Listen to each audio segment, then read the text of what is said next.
একবার তুমি। কবি শক্তি চট্টোপাধ্যায়। একবার তুমি ভালোবাসতে চেষ্টা করো, দেখবে নদীর ভিতরে মাছের বুক থেকে পাথর ঝরে পড়ছে। পাথর পাথর পাথর আর নদী সমুদ্রের জল। নীল পাথর লাল হচ্ছে, লাল পাথর নীল। একবার তুমি ভালোবাসতে চেষ্টা করো, বুকের ভেতরে কিছু পাথর থাকা ভালো।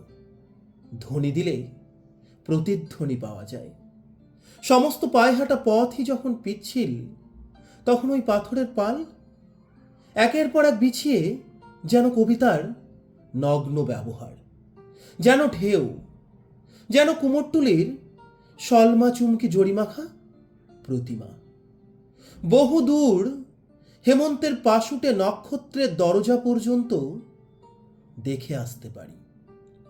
বুকের ভেতরে কিছু পাথর থাকা ভালো। চিঠিপত্রের বাক্স বলতে তো কিছুই নেই। পাথরের ফাঁক ফোকরে রেখে এলেই কাজ হাসিল। অনেক সময় তো ঘর গড়তেও মন চায়।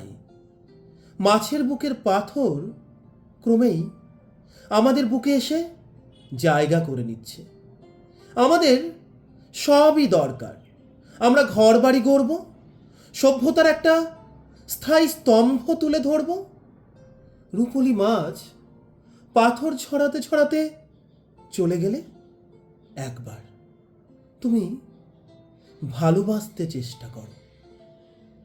ধন্যবাদ।